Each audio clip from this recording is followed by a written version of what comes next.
Hello everyone, इस video में हम हीमोफीलिया के बारे में डिस्कशन करेंगे। हम इसके इंट्रोडक्शन, कॉजेस, टाइप्स सबके बारे में डिटेल में समझेंगे। सो हम जल्दी से वीडियो को स्टार्ट करते हैं। सबसे पहले क्वेश्चन ये अराइज होता है कि हीमोफीलिया टर्म का मीनिंग क्या है। हीमोफीलिया दो टर्म से मिलकर बना है, haemo and philia. Haemo means something related to blood, right, and philia means decrease in something.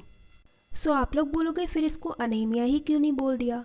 No, anaemia एक डिफरेंट कंडीशन है एंड हीमोफीलिया वो कंडीशन होती है जिसमें एक माइन्यूट सा कट लगने पर भी ब्लीडिंग काफ़ी ज़्यादा हो जाती है। ऐसा क्यों होता है? क्योंकि ब्लड क्लॉटिंग में जो प्रोटीन्स इन्वॉल्व होते हैं उनके नंबर्स काफ़ी ज़्यादा डिक्रीज हो जाते हैं, जिसकी वजह से वो ब्लड क्लॉट ही नहीं हो पाता है। इस कंडीशन को हम हीमोफीलिया बोलते हैं, also known as bleeders disease और रॉयल डिजीज़। हीमोफीलिया को bleeders disease and royal disease भी बोला जाता है। इसे ब्लीडर्स डिजीज़ इसलिए बोला जाता है क्योंकि इसमें ब्लीडिंग काफ़ी ज़्यादा होती है, इसीलिए हम इसे ब्लीडर्स डिजीज़ बोलते हैं। एंड रॉयल डिजीज़ क्यों बोलते हैं इसे? क्योंकि क्वीन विक्टोरिया इस डिजीज़ की कैरियर थी, इसीलिए हम हीमोफीलिया को रॉयल डिजीज़ भी बोलते हैं। It is sex linked recessive disorder. लेकिन ये point exam point of view से काफ़ी ज़्यादा इम्पॉर्टेंट है, क्योंकि कई बार इस लाइन से रिलेटेड क्वेश्चन एग्ज़ाम में देखने को मिलते हैं। हीमोफीलिया एक सेक्स लिंक्ड रेसेसिव डिसऑर्डर है। इसे सेक्स लिंक्ड क्यों बोलते हैं? क्योंकि इसका जो जीन है वो एक्स क्रोमोसोम पे प्रेजेंट होता है, जो कि एक सेक्स क्रोमोसोम है। Patient continues to bleed even on a minor cut because of a defect in blood coagulation. Same वही चीज़ लिखी हुई है जो हमने अभी पहले पढ़ी। एक माइनर सा कट लगने पर भी पेशेंट की ब्लीडिंग बंद नहीं होती, इवन काफ़ी ज़्यादा ब्लीडिंग हो जाती है। ऐसा क्यों होता है? क्योंकि ब्लड कोगुलेशन में जो प्रोटीन्स इन्वॉल्व होते हैं वो डिफेक्टिव हो जाते हैं या फिर उनके नंबर्स डिक्रीज हो जाते हैं। The gene for haemophilia is located on x chromosome. Haemophilia पे जो जीन होता है हीमोफीलिया का, वो एक्स क्रोमोसोम पे लोकेटेड होता है।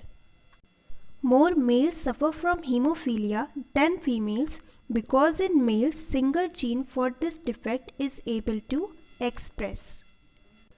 इस पॉइंट का मीनिंग ये है कि हीमोफीलिया से ज़्यादातर मेल्स इफेक्ट होते हैं और फीमेल्स बहुत ही रेयर केस में इफेक्ट होती हैं।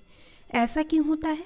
क्योंकि मेल्स में सिर्फ एक एक्स क्रोमोसोम प्रेजेंट होता है एंड फीमेल्स में दो एक्स क्रोमोसोम प्रेजेंट होते हैं। एंड हीमोफीलिया का जो जीन है वो एक्स क्रोमोसोम पे प्रेजेंट होता है। मेल्स में एक एक्स क्रोमोसोम होने की वजह से मेल्स इस डिजीज़ से जल्दी इफेक्ट होते हैं एंड फीमेल्स काफ़ी रेयर केस में इस डिजीज़ से इफेक्ट होती हैं। वो कैरियर हो सकती हैं बट वो डिजीज़ काफ़ी रेयर केस में होती हैं। Females suffer from this disease only in homozygous condition, that is XC-XC। इस पॉइंट का मीनिंग ये है कि फीमेल्स में दोनों ही एक्स क्रोमोसोम पर जब ये डिफेक्टेड जीन प्रेजेंट होगा तभी वो फीमेल्स इस डिजीज़ से अफेक्टेड होंगी। जबकि मेल्स में क्या होता है, सिर्फ एक एक्स क्रोमोसोम पे अगर वो डिफेक्टिव जीन प्रेजेंट है तभी मेल्स अफेक्ट हो जाते हैं, क्योंकि मेल्स में एक्स एंड वाई दो जीन प्रेजेंट होते हैं। आपको पता होगा कि मेल्स में एक एक्स एंड एक वाई सेक्स क्रोमोसोम होते हैं। इसीलिए अगर ये हीमोफीलिया का जीन एक्स क्रोमोसोम पे प्रेजेंट है तभी मेल्स उस जीन से अफेक्टेड हो जाते हैं, जबकि फीमेल्स में अगर दोनों ही एक्स क्रोमोसोम पे वो जीन प्रेजेंट है तभी फीमेल्स अफेक्टेड होती हैं। अदरवाइज़ अगर फीमेल्स में अगर सिर्फ एक एक्स क्रोमोसोम पे वो जीन प्रेजेंट है तो फीमेल क्या होगी? Career.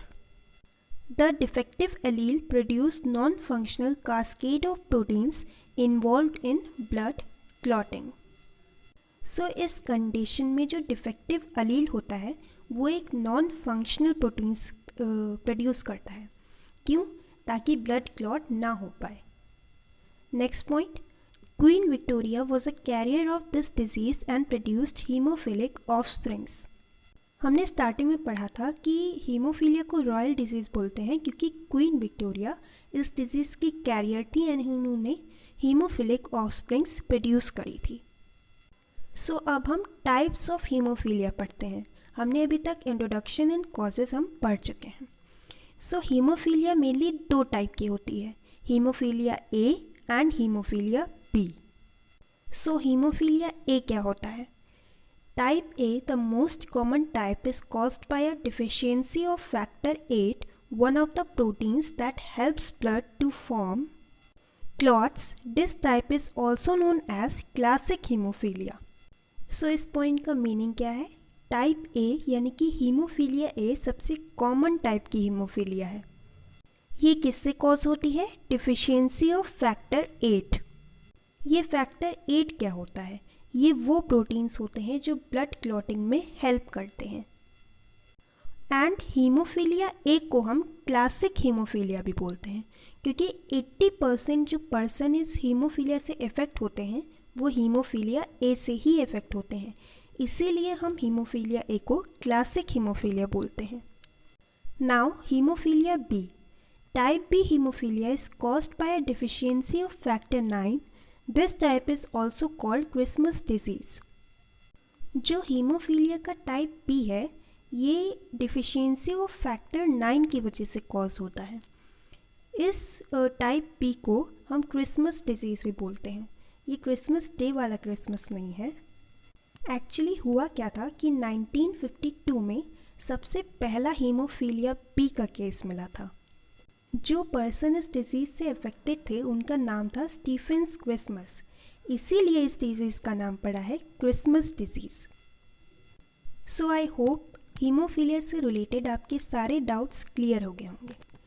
So thank you for watching video. Please like, subscribe and share.